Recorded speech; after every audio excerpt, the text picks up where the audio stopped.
மானுடமாய் மற்றுமுற்றும் செப்புகின்ற பல கோடி தராசரங்கள் யாவுமாய் விளையாடும் ஆதிமூர்த்தி யாதவனுக்கு யான் எதிரோ எதிரிலாதா மானுடமாய் துரியோதனன் சொன்னான். ஆமா, தேனுடைய செல்வன் யாரு? சூரிய பகவான். அந்த தேர் இரவி தேனுடைய செல்லக்கூடிய சூரிய பகவானின் மகனுக்காக நீங்க ஒரு நாளைக்கு தேர் ஓட்டுங்க மாமா என்றான் துரியோதனன். உயர்த்தி சொன்னான். அந்த கர்ணனுக்கு தேர் ஓட்டுன்னு சொல்லல, தேர் இரவி சிறுவன். சாதாரண ஆனவன் கர்ணன் சூரிய பகவானுடைய மகன். தேர் இரவி சிறுவனாகிய அண்ணனாகிய கர்ணனுக்கு இன்றைய தினம் ஒரு நாளைக்கு நீங்க தேர் ஓட்டினால் போதும் மாமா. அப்படி நீங்க ஓட்டவில்லை என்றால் அண்ணனும் போய் ஜெயிக்க முடியாது, நாமும் இந்த நாட்டை ஆள முடியாது மாமா. ஆகையினாலே இந்த ஒரு உதவியை செய்யுங்கள் என்றான் துரியோதனன். இதை கேட்டான் தம்பியன். அடே துரியோதனா, யாரை பார்த்து யாருக்கு தேர்வாட்ட சொல்லுகிறாய்? புண்ணிய சொல் மதியாமல் என்னை நோக்கி, புண்ணிய சொல் மதியாமல் என்னை நோக்கி புகழ்ந்தனையா உடனேயோ புல்வாய்க்கின்றோ வல்லியமா பணித்தருள் புரியனன்றோ மத்திரத்தான் கர்ணனுக்கு வளவராமா சொல்லியனா என்பது மற்றொருவன் சொன்னால் சுயோதனநாதனை பொறுத்தே சொன்னதென்று சல்லியன் மாமனம் குறித்து புருவம் கோட்டி தடங்கண்ணும் மிகச் சிறந்தான் தருகனானே. அடே துரியோதனா, புண்ணிய சொல் மதியாமல் என்னை நோக்கி புகழ்ந்தனையே, என்னை பார்த்து என்ன வார்த்தை சொன்னாய்? திசை முகழ்ந்தான் அறவளர்க்கும் செல்வப்பாவை பங்கோனுக்கு அதிமறை புறவி பூண்ட படிக்கொடித்தே கடவுத்தனை பாகல் பொங்கோர பார்க்கடலாம் இவன் என்று யாரோ புகழ்கின்ற வசுதேவன் புதல்வன் வந்து வெங்கோப விஜயனுக்கு சோதனானான் விஜயனவன்று உத்தரன் தேர் விசையில் உண்டான்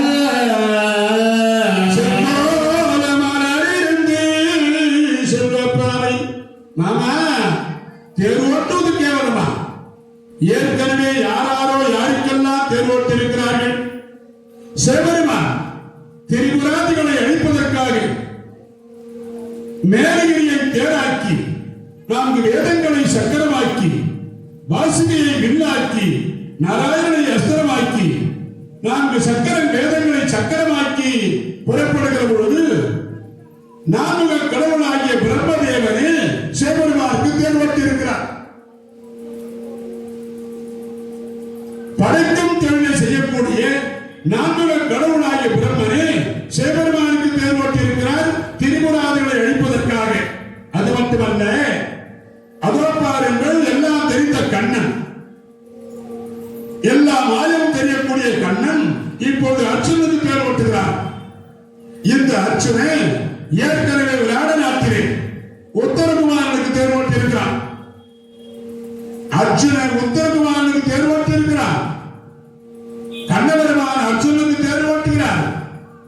பிரம்மதேவன் சிவபெருமானுக்கு தேர் ஓட்டினார். அதனால நீங்க ஓட்டுறதுல தப்பு இல்லைன்னா எடுத்துக்காட்டு. இதுக்கு முன்னாடி நிறைய பேர் தேர் ஓட்டிருக்கிறாங்க மாமா. பெரிய பெரிய ஆளுங்கெல்லாம் தேர் ஓட்டிருக்கிறான். சின்ன பிள்ளைக்கு பெரிய ஓட்டிருக்கிறான். உத்தரகுமாரனுக்கு அர்ச்சனை ஓட்டினானே, அர்ச்சனை பகவான் ஓட்டினாரு. ஆகையினாலே நீங்க ஓட்டுவதிலே தவறில்லை என்றான் துரியோதனன். தயவு செய்து மாமா, எனக்காக இந்த வேலையை செய்ய வேண்டும். பார்த்தான் தம்பி, சரிப்பா, ஏதோ ஒரு இடத்துல வந்து விட்டேன். உனக்காக இந்த கர்ணனுக்கு தேரு ஓட்டி தொலைக்கிற போகணும். ஓட்டி தொலைக்கிறேன். நிறைய பேர் அப்படிதான் சொல்றது. அவ போய் பார்த்து தான் தொலைக்கிறேன். ஓட்டி தொலைக்கிறேன். நான் ஜல்லியன். அதன் பிறகு தேரை தயார் செய்தார்கள்.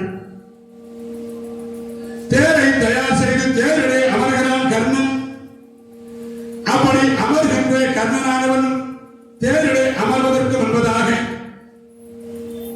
சண்டையிலே போய் நாம் வெற்றி பெற்றால் ஆயிற்று, இல்லை என்றால் நாம் உயிரங்கே போனாலும் போகும். ஆகையினாலே இருக்கிற பொழுதே கொடுத்து விட வேண்டும் என்று சொல்லி தான தர்மங்களை வாரி வழங்குகிறான் கர்ணன். தேர் ஏறுவதற்கு முன்பதாக தான தர்மங்களை வாரி வழங்குகிறான். கோவல் சூழ் பண்ணை நாடல், கோவல் சூழ் பெண்ணை நாடல், கொங்கர் கோன் பாகை வேந்தல். கோவல் சூழ் பெண்ணை நாடல், கொங்கர் கோன் பாகை வேந்தல். பாவலர் மானம் காத்தான் பங்கைய செங்கையன்ன. மேவலர் யமர் என்னாமல் வெங்கலோ தன்னில் நின்ற. மேவலர் யமர் என்னாமல் வெங்கலோ தன்னில் நின்ற. காவலன் கர்ணன் கையோ பொழிந்தது கனகமாரி. காவலன் கர்ணன் கையோ பொழிந்தது கனகமாரி. கர்ணன் என்ற தினத்திலே வாரி வாரி வணங்குகிறான். சண்டைக்கு போவதற்கு முன்பதாக வாரி வணங்கக்கூடிய விடலாகிய கர்ணன்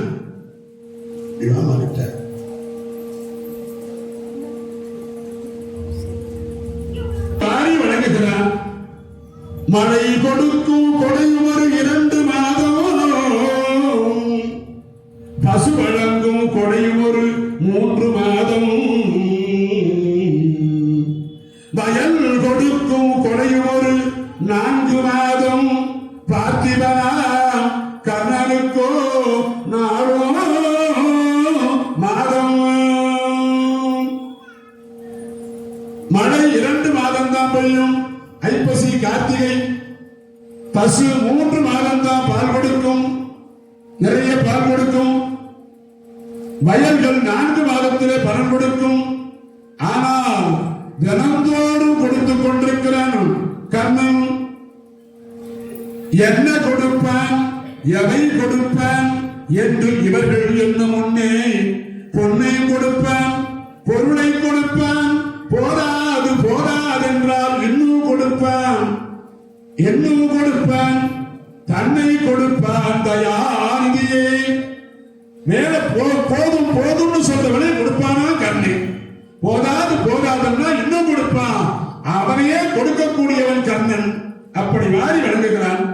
நான் சிவந்தனே மாதரார் கண்கள், நற்பொருளை தேடி சிவந்தனே ஞானிய நெஞ்சும்.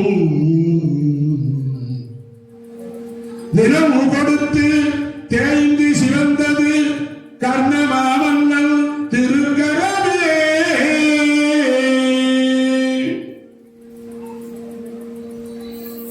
கர்ணனானவன் கொடுத்து கொடுத்து கொடுத்து கை சிவந்து போச்சான்.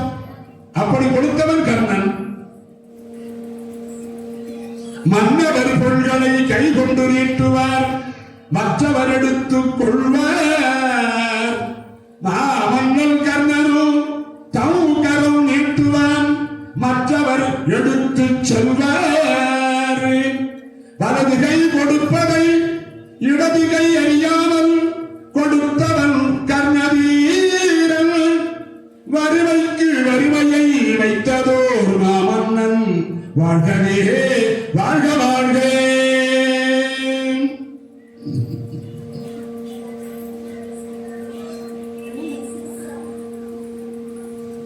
மன்னவர் பொருள்களை கை கொண்டு நீட்டுவார், மற்றவர் எடுத்துக் கொள்வார். மற்ற மன்னரெல்லாம் கொடுப்பார்கள், அதை எல்லாரும் பகிர்ந்து எடுத்துக் கொள்வார்கள். ஆனா கர்ணன் கொடுப்பதை அப்படியே எடுத்துக்கொண்டு போவார்களாம், எடுத்து செல்வார். எவ்வளவு தேவையோ அவ்வளவு கொடுப்பார். அப்படி கொடுக்க வலது கை கொடுப்பதை இடது கை அறியாமல் கொடுத்தவன் கர்ணவீரன். இந்த கை கொடுப்பதை வலது கை கொடுப்பதை இடது கை அறியாமல் கொடுக்கணும், அதான் கொடை. இந்த கை கொடுப்பது இந்த கைக்கு தெரியக்கூடாது. நிறைய பேர் கொடுத்துட்டு தெருவெடுக்க சொல்லி போவான், நான் தான் கொடுத்த கோயிலுக்கு 50,000. ஆக அப்படி வலது கை கொடுப்பதை இடது கை அறியாமல் கொடுத்தவன் கண்ணவீரம் வறுமை. இங்கே கண்ணனும் ஜல்லியனும் அந்த நேரத்தில்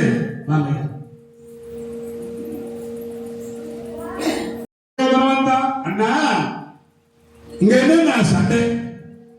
நீங்கள் சென்று அந்த பாண்டவரை வென்றே இருக்க நாடு முழுக்களை பார்த்தா நீங்க 2 பேரும் இங்க சண்டை செய்கிறீர்கள். ஏற்கனவே பீஷ்மாச்சாரிய இழந்தேன், குருவாகி துரோணாச்சாரிய இழந்தேன், மாமனாகிய ஜெயத்ரதனை இழந்தேன். இன்னும் எத்தனை தான் இழப்பது? செல்வங்கள் உங்களுக்கு நமக்குள்ள சண்டையா? எதிரி கேவலமா நினைப்பான்.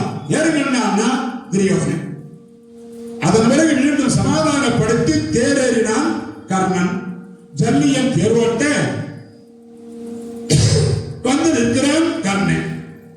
இங்கு பகவான் ஆகிய கண்ணன் தேர்வோட்டுகிறார். அர்ஜுனனுக்கு சுழன்று சுழன்று சண்டை நடந்து கொண்டிருக்கிறது. கண்ணனும் தர்மனும் நேருக்கு நேராக மோதினார்கள். அப்படி மோதுகிற நேரத்திலே கண்ணனிடத்திலே தர்மராஜா தோற்றோடுகிறார். உடம்பெல்லாம் புண்ணு. அடித்து சாகடிக்கிறான் பார்த்தான் கர்ணன். ஆனால் தாய்க்கு கொடுத்த வரம் அர்ஜுனனை தவிர மற்ற 4 பேரை கொல்வதில்லை சத்தியம் கொண்டிருக்கிறான் கண்ணன். ஆகையினாலே தர்மரை உயிரோடு விட்டான் கண்ணன். இல்லைன்னா சாகடிச்சிருப்பான். அந்த அளவுக்கு சண்டை. பலரும் வந்தார்கள், தோற்றோடுகிறார்கள். இந்த நிலையிலே துரியோதனன் தம்பி துச்சாதனன்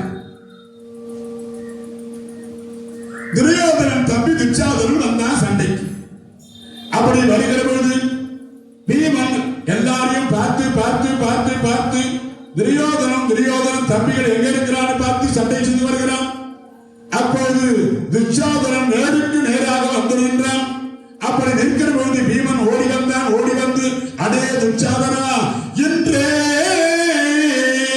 இன்றே உந்தல் சென்னி துணித்து இடிசும் புனலில் குளித்திடுனார். இன்று அனலின் உற்பவித்தால் இருளார் அழக முடித்திடுனார். இன்றோ தாகம் கெடானாவுக்கு இசைந்து தண்ணீர் பருகிடுனார். இன்றோ உரைத்த வஞ்சினங்கள் எல்லாம் பயன் பெற்றிடுனாலே. இன்றே வெஞ்சனம் முடித்திடுனாள். அடே துச்சாதனா, ஒரு பெரியவர் நிறைந்த சபையிலே எங்கள் மனைவியாகிய பாஞ்சாலியை இருந்தார். அப்போதே சபதம் செய்தோம், 100 பேரையும் கொல்லும் வரையில் கரத்தினால் நீர் அழுத்துவதில்லை என்று சொல். இன்றைய தினத்தான் எனக்கு சபதம் முடிய போகிறது. இன்றைய தினம்தான் பாஞ்சாலி அம்மையாருடைய கூந்தல் முடிக்கிற நாள். இன்னைக்கு தான் சபதம் முடிக்கிற நாள் என்று சொல்லி துச்சாதனோடு சண்டையிடுகிறான் பீமன். ஓங்கி மரமாக அடித்துக் கொண்டிருக்கிறார்கள். கடைசியாக துச்சாதனுடைய உடல் ஆவியை பிரிக்கிறான். கதாயுதத்தினாலே அடித்து ரத்தம் பொங்கி ஓடுகிறது. வெள்ளமா ரத்த வெள்ளத்திலே விதைக்கிறான் துச்சாதனம்.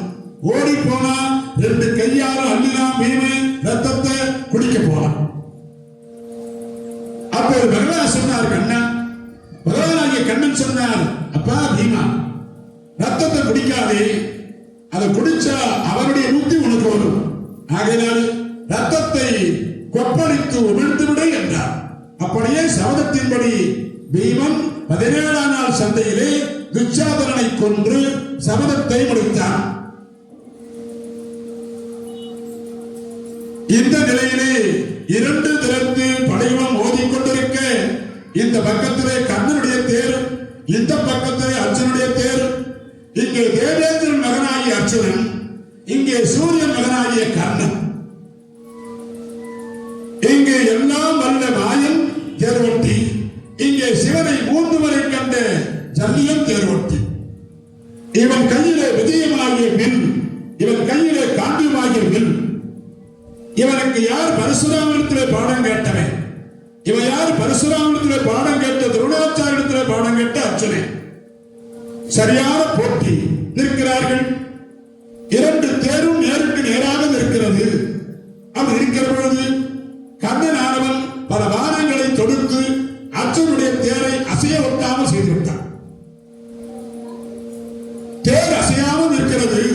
இந்த நேரத்தில் பகவானாகிய கண்ணன் தன்னுடைய விழியை அப்படி மூடி திறந்தார். அப்படி மூடிய திறந்தவுடனே மாயா சரகூடம் வளைத்திடலாமல் அழிப்படு வீரமடங்கள் என மாயா சரகூட மறைத்திடலாமல் அழிப்படு வீரமடங்கள் என சாயா பதிமைந்தன நிந்தனமே தளர்வுற்றன நின்றதனஞ்செயலோ ஏயா இது எங்கள் முனைந்து பொறாதெழுதோவியமாயின என்று விரல் காயா மலர் வண்ணம் இளம்புதலோ கவிவின் கொடியோ நிறு கை குவியா மலர் வண்ணம் இளம்புதலும் கவிவெண் கொடியோன் இரு கை குவியா மாயா சரகூடம் அழைத்திடலாம் வளையுட்படு வீரமடங்கள் என மாயா சரகூடம் பகவான் கண்ணன் மூடி திறந்தார். கண்ணனுடைய தேர் அசைவற்று நின்றது. ரெண்டு தேர் அசையாம நிற்கிற பொழுது பகவானாகிய கண்ணன் பார்த்தார். ஏயா அர்ஜுனை பார்த்து ஏயான்னு சொல்றது நாட்டை சொல்ற பழக்கம். ஏன் வை அப்படின்னு அத மாதிரி கண்ணன் சொன்னாரா ஏயா இது என் தொல்வராதொரு தோல்வியம் ஆகிற என்று தீரல் காயா மன வண்ணம் இளம்புதலும் கவிதம் கொடி யோகியது கைகுவியா ஏயா அர்ஜுனா ஏன் அர்ஜுனா பாரத்தை போடுங்க ஏன் அசையாமல் இருக்கிற தேர் அசையாமல் இருக்கிறது வில்லை காண்டியமாக வில்லை வடை பாரத்தை எடு தொடர் கண்ணன் எதிர்னார். அந்த நேரத்திலே காயா மலர் வண்ணம் இளம்புதலும் பகவான் ஆகிய கண்ணன் சொன்னதும் கவிர் என்கொடி யோகியது கைகுவியா குரங்கு கொடியை உடையவனாகிய அனுமத் கொடியை உடையவனாகிய அர்ஜுனே தேரை விட்டு கீழே இறங்கி பகவானுடைய பாதத்தை பிடித்து வணங்குகிறான். மாமா வானம் போட மாட்டேன். ஏன் வானம் போட வேண்டியதானே? தேர் அசையாமல் தானே நிற்கிறது. போடு வானத்தை முடியாது மாமா. என்ன சொல்கிறாய் மாமா? அதோ பாருங்க மாமா, என் அண்ணன் ஆகிய தருமனை தேரிலே உட்கார வைத்து விட்டு என்ன பாரம் போட சொன்னா நான் போடுவதான்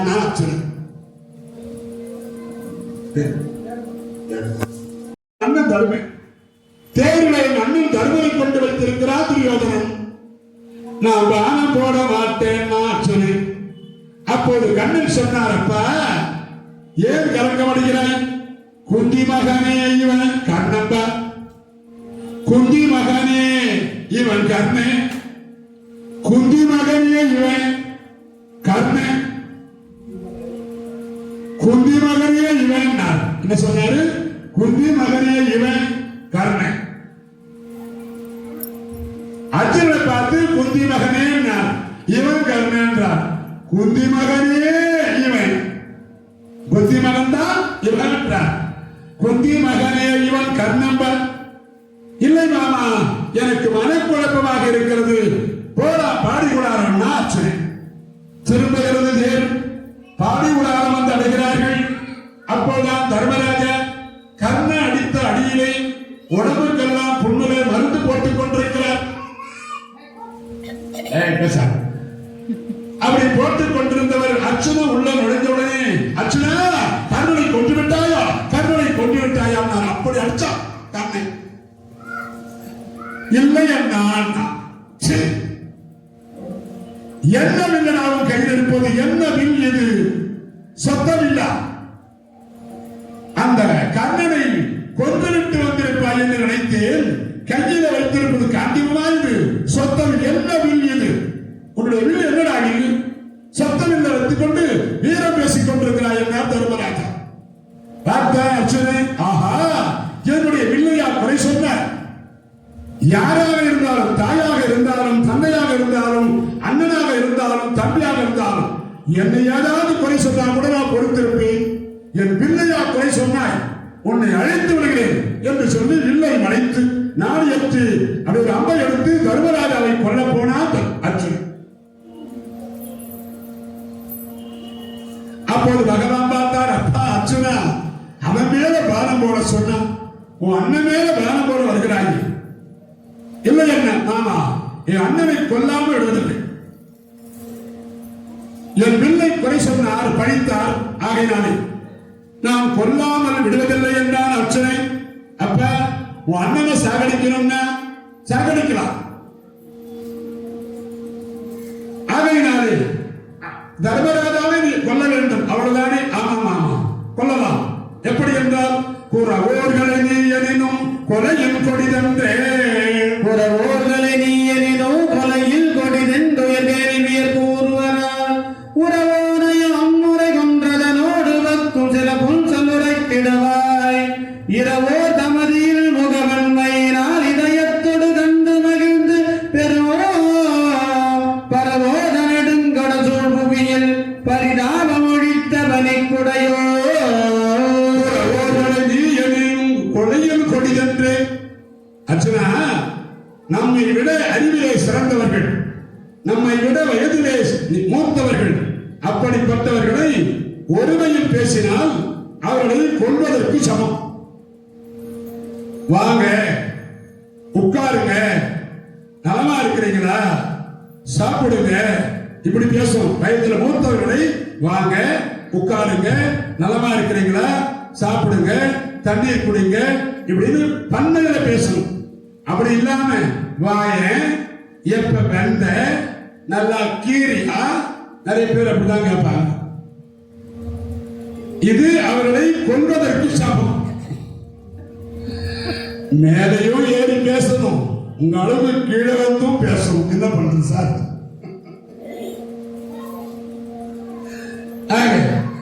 குறவோர்களை நீ எனினும் கொலை என்று பெரியோர் சொல்லியிருக்கிறார்கள்.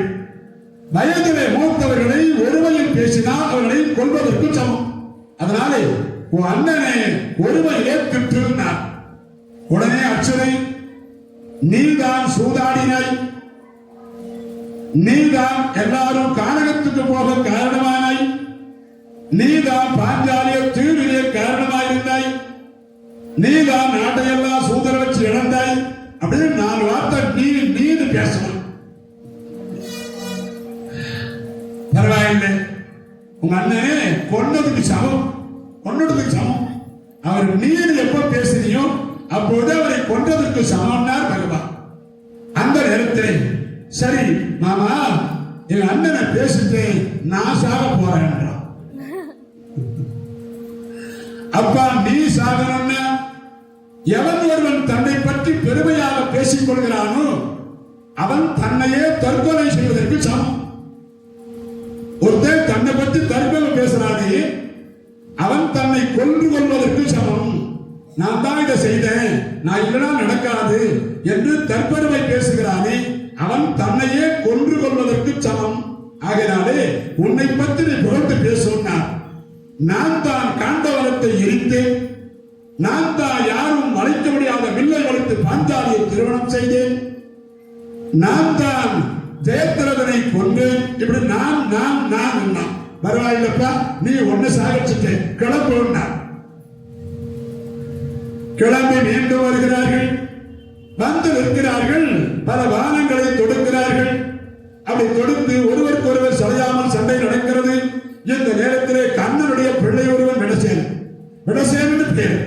மகாபாரதத்திலே 4 பிள்ளைகள் இருப்பதாக நல்லா பிள்ளையும் சொல்கிறார், வெள்ளிமுத்துனாரும் சொல்றார். நான் நாடகத்தில் விஸ்வகேதன் ஒருவன் தான் சொல்றாங்க. ஆக விடசேர் என்ற ஒருவனை கொன்றுவிட்டான் நகுலன். இந்த நேரத்திலே மகனை கொன்றுவிட்டானே நகுலன் சொல்லி ஆக்ரோஷத்திலே எழுந்தான் கர்ணை. 2 திறந்து படையிலும் மோதிக்கொண்டிருக்க பகவான் ஆகிய கண்ணன் தேர்வோட்டே, இங்கே ஜல்லியும் தேர்வோட்டே நீண்ட நேரம் சண்டை செய்து கடைசியாக இவனை இந்த தினத்திலே கொன்றுவிட வேண்டும் என்று சொல்லி கர்ணனானவன் ஒரு நாளைக்கு 1000 குடம் பால் வார்த்து வளர்த்து வருகிறானே சேரனாகிய பாம்பு. அந்த கனையை கையில் எடுத்தான். எடுத்து அவனை கொள்கிறேன் எடுக்கிற பொழுது ஜல்லிய சொன்னான், அடே கர்ணா, பாம்பு கலையை நேராக கழுத்துக்கு குறி வைக்காதே, மார்புக்கு குறி வைத்து விடு. ஏனென்றால் அங்கே எதிரிலே தேர்வோட்டக்கூடியவன் எல்லாம் மாயமும் வஞ்சனையும் செய்யக்கூடியவன் பகவான் கண்ணன். அவன் ஏதாவது செய்து கர்ணனை அர்ஜுனனை காப்பாற்ற நினைப்பான். அர்ஜுனனை காப்பாற்ற பகவான் ஏதாவது மாயம் செய்வான். ஆகையினாலே கர்ணா, நீ கழுத்துக்கு குறிவைக்காமல் மார்புக்கு குறிவை என்றான் சண்டிகன். அப்போ கண்ணன் சொன்னான், மாமா உன் வேலை என்ன வேலை? தேர் ஓட்டு. என் வேலை என்ன வேலை? சண்டை போடணும். உன் வேலை நீ பார், என் வேலை நான் பார்க்கிறேன். என் வேலை நீ குறிப்பிடாதேன்னா நீ சொல்லி நான் பானத்தை போட்டால் ஜல்லிய சொல்லிதான் பானம் போட்டான் கண்ணன் என்று உன் பேர் விளங்கும். அதனால முடியாது, என் இஷ்டத்துக்கு நான் விடுகிறேன். சரி நீ ஆச்சு, உன்னுடைய பானமாயிற்று என்று சொல்லி அமைதியானான் சல்லியன். தேர்ல வந்திருக்கிறேன்.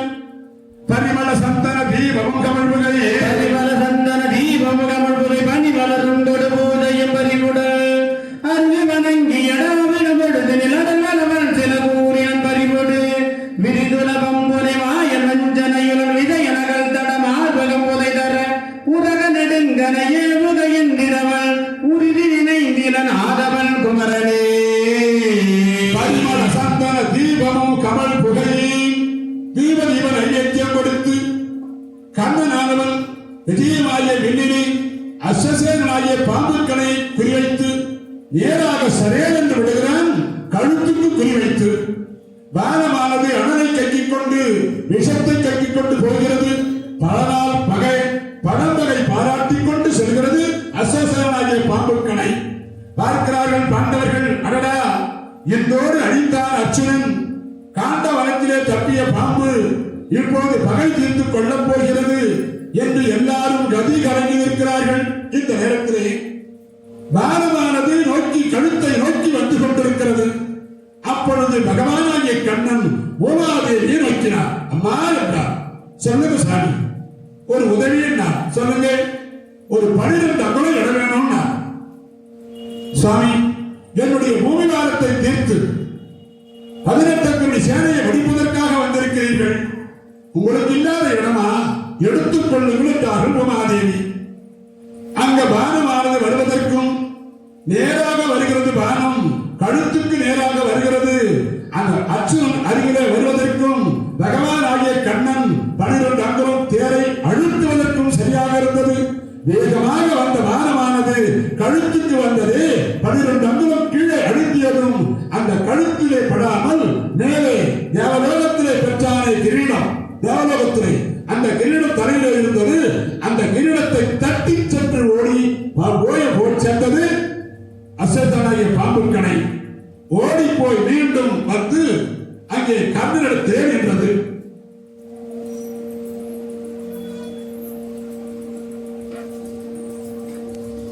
தாய்க்கு கொடுத்த வரம் மறுமுறை விடக்கூடாது என்று சொன்னார்கள். அடுத்தான் அதுவரை பணத்தை அடித்து கீழே விழுந்து இறந்தது.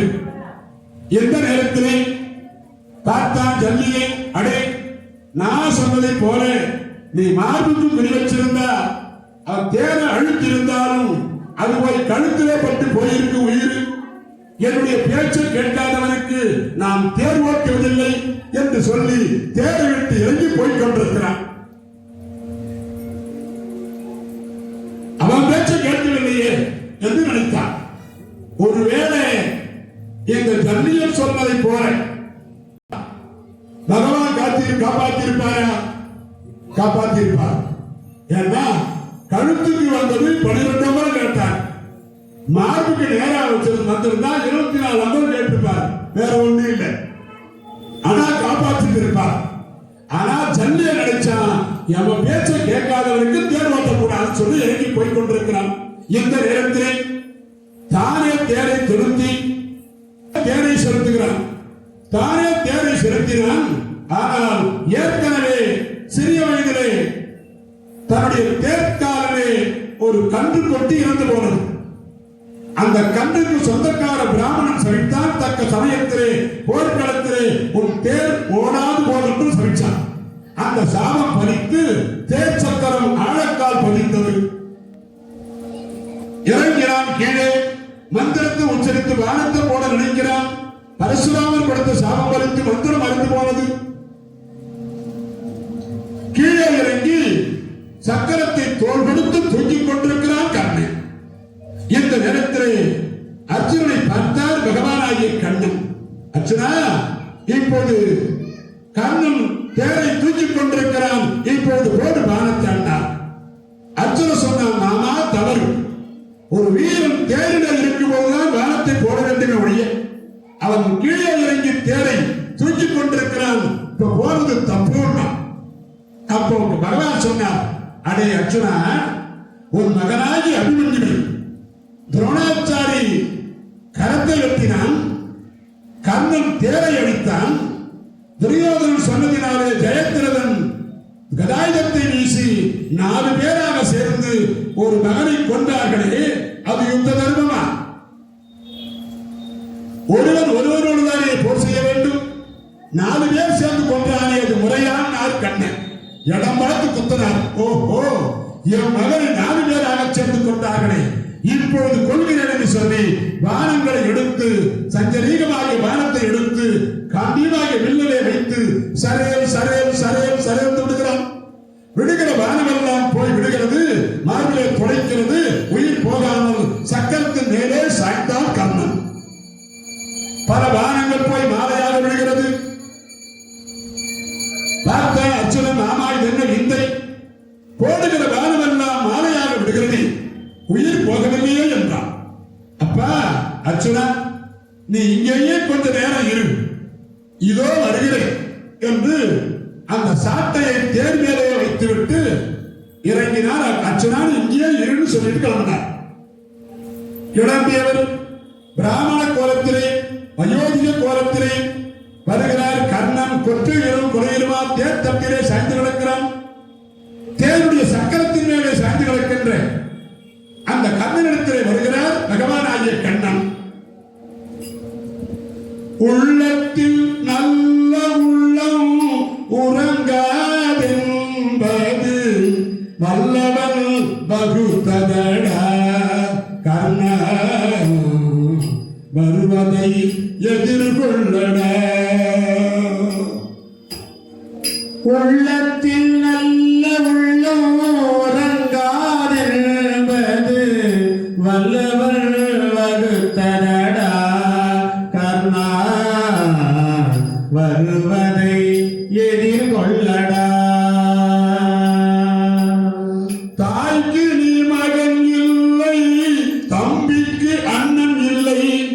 தாய்க்கு நீ மகன் இல்லை, தம்பிக்கு அண்ணன் இல்லை. ஊர்படி ஏற்றாயடா கண்ணா, உன்படி கொண்டேனடா நான், உன்படி கொண்டேனடா. உள்ளத்தில் நல்ல உள்ளம் உறங்காதென்பது வல்லவன் வகுத்ததடா கர்ணா, வருவதை எதிர்கொள்ளடா. செஞ்சோற்று கடந்தீர்க்க சேராத இடம் சேர்ந்து பஞ்சத்தில் வீழ்ந்தாயடா கர்ணா, வஞ்சகன் கண்ணனடா கர்ணா, வஞ்சகன் கண்ணனடா. உள்ளத்தில் நல்ல உள்ளம் உறங்காதென்பது வல்லவன் வகுத்ததடா கர்ணா, வருவதை எதிர்கொள்ளடா. மன்னவர் பணி ஏற்கும் கண்ணனு பணி செய்ய உன்னடி பணிவானடா கர்ணா, மன்னித்து அருள்வாயடா கர்ணா, மன்னித்து அருள்வாயடா. உள்ளத்தில் நல்ல உள்ளம் உறங்காதென்பது வல்லவன் வகுத்ததடா கர்ணா, வருவதை எதிர்கொள்ளடா. கர்ணா கர்ணா கர்ணா கர்ணா கர்ணா. பிராமண கோலத்திலே வருகிறார் பகவான். தர்மம் எப்படி விடுத்து விடுக்கிறது, யாசிக்க வந்தனானும் பாடியாகி வெட்டேன், கொடுப்பதிலே கர்ணன் சிறந்தவன் என்று வந்தேன். ஆனால் தர்மமே இப்படி படுகளத்திலே சாய்ந்து கிடக்கிறதே என்று வந்தார். அப்பொழுது கண்ணன் கொற்றையிலோ கொலையிலுமா தேவ சக்கரத்தினேயே இருந்தவன், ஐயா தாங்கள் யாரென்றே தெரியவில்லை. நான் அரசனாக இருக்கும்போது வந்திருந்தார் வாரி வாரி வழங்கியிருப்பேன். தாங்கள் இப்போது வந்திருக்கிறீர்களே யாரென்றே தெரியவில்லையே என்றார். அப்போது பகவான் கண்ணன் சொன்னார், ஐயா தாண்டிய தரங்கள் கருங்கடல் உடுத்த தரணியில் கலந்தவர் நமக்கு வேண்டிய கருதி நீ என கேட்டேன் மேலுவில் இடை தவம் கொண்டே ஈட்டிய வறுமை பெருந்துயர் உழந்தேன் எங்கது ஒன்று இக்கணக்கு அளிப்பாய் தூண்டிய கவனே துரகத தடந்தே சுடதர தோன்றிய தோன்றா. ஐயா இமயமலை சாலையிலே தவம் செய்து கொண்டிருந்தேன். ஏதோ வறுமையிலே வாடுகிறேன். வள்ளல் கண்ணன் என்று கேள்விப்பட்டு வந்தேன் ஐயா. ஆனால் தர்மம் இப்படி விழுந்து கிடைக்கிறது. நான் என்ன செய்வேன் என்றார் பகவான் ஆகிய கண்ணன். ஐயா என் உயிர் உள்ளே இருக்குதா வெளியே இருக்குதான்னு தெரியல. ஆகையினாலே உங்களிடத்திலே என்னிடத்திலே இப்பொழுது என்ன இருக்கிறதோ அதை கேளுங்க சார். இல்லாததை கேட்டு என்னை பாவியாக்காமல் என் இடத்திலே என்ன இருக்கிறதோ அதை கேட்டு புண்ணியவான் ஆக்குங்கள் சாமி என்றார் கண்ணன். சொன்னார், ஐயா நீ இதுவரை செய்த புண்ணியங்களை எனக்கு தானமாக கொடுக்க முடியுமா என்றார். எங்கே என் இடத்தில் இல்லாததை கேட்பீர்களோ என்று நினைத்து ஆகையினாலே இதுவரை செய்த புண்ணியங்களை தானமாக கொடுக்க முடியுமான்னு கேட்டவன் யாருன்னா முன்னமோர் அவுணன். முன்னொரு காலத்திலே மகாபலி சக்கரவர்த்தி இடத்திலே போய் 3 அடி மண் கேட்டு 1 அடி மண்ணிலேயும் 2 அடி விண்ணிலேயும் 3வது அடியே மகாபலி சக்கரவர்த்தியுடைய தரையிலே வைத்து அவனை பாதாளலோகத்திற்கு அனுப்பிய பகவான் இப்பொழுது கேட்டாரா? முன்னமோர் அவுணனை பாதாளலோகம் அனுப்பிய பகவான் இப்ப கேட்கிறார், கையாண்டுகிறார் கண்ணனிடத்திலே நீ செய்த புண்ணியங்களை எனக்கு தானமாக கொடு என்றார். கண்டவரும் அமிர்தம் அவர்கள் கண்ணையில் கலங்கியது ஆவியோ நிலையில் கலங்கியது யாக்கை அகத்ததோ புறத்ததோ அறியே பாவியே வேண்டோ பொருளெல்லாம் நயக்கோ பக்குவம் தன்னில் வந்திலையா. அன்னதானத்தில் சொற்பொழிவு முடிந்தது. யாக்கை அகத்ததோ புறத்ததோ அறியும். என் உயிர் உள்ளே இருக்குதா வெளியே இருக்குதான்னு தெரியல சாமி. ஆகையினாலே என்னிடத்திலே இருக்கின்ற புண்ணியங்களை நான் தானமாக கொடுப்பேன். ஆனால் அதற்கு எள் வேண்டுமே, நீர் வேண்டுமே என்றார். ஐயா எள் என்னிடத்திலே இருக்கிறது. நீருக்கு பதிலாக உன்னுடைய உடம்பிலே ஓடுகின்ற குருதியை அள்ளி என் கையில வையா ஏற்றுகிறேன் சொன்னார் பகவான். அந்த நேரத்திலே யான் செய் புண்ணியம் அனைத்தும் உதவியில் செய் புண்ணியம். 3 காலத்துக்கு பொருந்தும். செய்த புண்ணியம், செய்கின்ற புண்ணியம், செய்ய போகின்ற புண்ணியம். செய் புண்ணியம். இதுவரை செய்த புண்ணியம், அந்த புண்ணியத்தை தானமாக கொடுக்கிறார். இப்போ செய்கிற புண்ணியம், அது கொடுப்பதனாலே ஒரு புண்ணியம் வரும். புண்ணியத்தை தானமாக கொடுப்பதனாலே ஒரு புண்ணியம் வருமே. அதையும் கொடுத்தானா அதான் கர்ணன். வாரி வழங்கினான். ஸ்ரீமத் ராதாரமண கோவிந்தா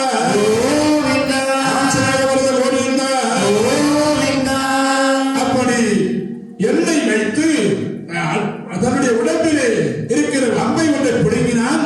ரத்தம் திடீரென்று வந்தது. அதை அள்ளி எம்பெருமான் கரத்திலே வைத்தான்.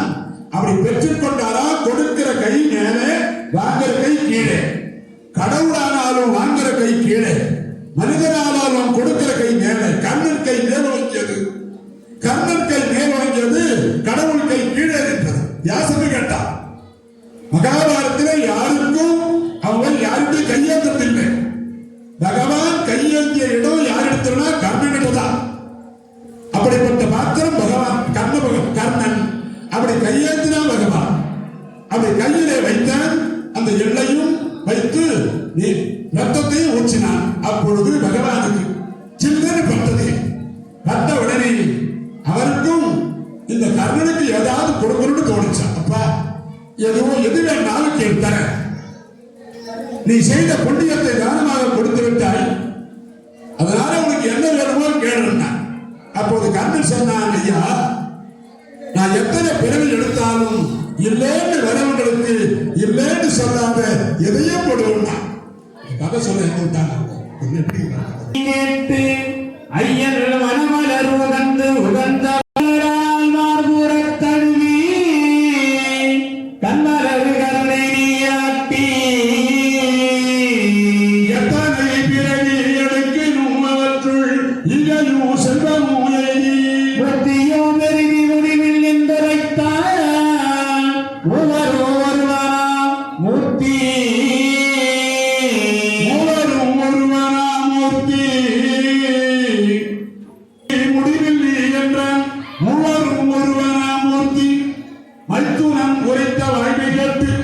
யாரையும் வச்சிருக்கேன்னு சொன்னேன். பகவான் கர்ணனை வைத்திருந்த ஐயன் மனமால் இருந்து உகந்து அவனை கைத்தால் அமரரா மார்புறத் தழுவி கண்காணியில் கருணை நீராட்டி வைத்திரனாகிய கர்ணன் சொன்ன வார்த்தையை கேட்டு அப்படியே ஆற தழுவிக்கொண்டாரா பகவான் கர்ணனை. தன்னுடைய திருத்துழாம் அணிந்த அந்த மார்போடு மார்பாக சேர்த்து அணைத்தார். அப்படியே கண்காணியில் கருணை நீராட்டி தண்ணீர் கண்ணீரால குளிப்பாட்டினார் கர்ணனை. கருணை நீராட்டி அப்ப எத்தனை பிறவி எடுக்கிலும் நீ எத்தனை பிறவி எடுத்தாலும் அவற்றுள் ஈகையும் செல்வமும் எய்தி கொடுக்கின்ற குணத்தையும் செல்வத்தையும் பெற்று வாழ்ந்து இன்னும் அடுத்த பிறவியில் தான் நீங்க சொல்லும். இந்த பிறவியில் இல்லை. ஏனென்றால் எல்லா தானமும் செய்திருந்தும் அன்னதானத்தை செய்யவில்லை. ஆகையால் அடுத்த பிறவியிலே சிறுதொண்டன் சீரானாக பிறந்து அன்னதானத்தை செய்து முக்தியும் பெறுவாய் முடிவில் நீ என்றார். கடைசியில முக்தி பெறுவாய் என்றார். சொன்னவர் யாரு? மூவரும் ஒருவனாம் ஒருத்தி. சிவனும் அவனே, நாராயணனும் அவனே, பிரம்மனும் அவனேவாக இருக்கின்ற பகவானாகிய கண்ணன் சொன்னார் முடிவிலே முக்தி பெறுவாய் என்று. அப்படி சொன்ன பகவானாகிய கண்ணன் போற்றிய கண்ணன் கண்டு கண்களிப்ப, போற்றிய கண்ணன் கண்டு கண்களிப்ப புனரி கொண்டிருந்த கார்முகிலை மாற்றிய வடிவோ பஞ்சாயுதமோ வயங்குகை தலங்களோ ஆகி நன்று தோற்றியபடியே தோற்றினான். முடிவும் தோற்றமும் இல்லாத பைந்துளவோ போற்றிய கண்ணன் கண்களிப்ப புலரி மூன்று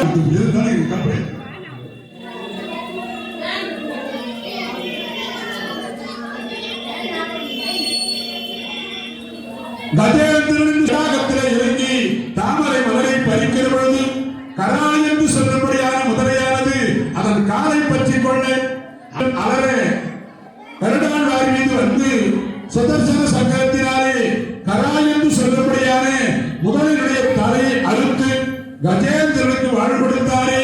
அந்த கோலமாகிய கருடவாகன காட்சியை கர்ணனுக்கு கொடுத்தார் பகவான்.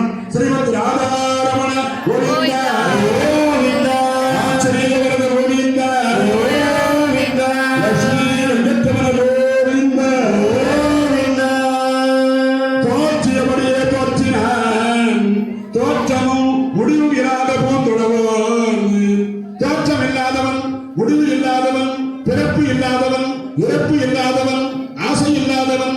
அப்படிப்பட்ட பகவான் ஆகிய கண்ணன் வருடவாகன காட்சியை கர்ணனுக்கு கொடுத்தார். யாருக்கும் கிடைக்காத காட்சி. மகாபாரதத்திலே யாருக்கும் கொடுக்காத இந்த காட்சியில் எதிரிப்படியிலே இருந்தன. தன்னுடைய கூடவே இருந்த தர்ம பீம அர்ஜுனர்கள் சகாதேவர்கள் அவர்களுக்கு கிடைக்காத காட்சி வருடமான காட்சியை கண்டு கழிக்கிறார் கண்ணன் என்ற நிலையோடு சொற்பொழிவை நிறுத்தி நாளைய தினத்திலே குந்தி அம்மையார் வந்து அழுவது கண்ணனுடைய உயிர் நீர்ப்பது கண்ணன் உயிர் நீர்ப்பது மற்றும் குந்தி அம்மையார் அழுவது பாண்டவர் அழுவது 18ஆம் ஒரு சண்டை நாளைய தினத்திலே சொல்லியிருக்கிறோம் என்று சொல்லி வணக்கம் ஸ்ரீமத்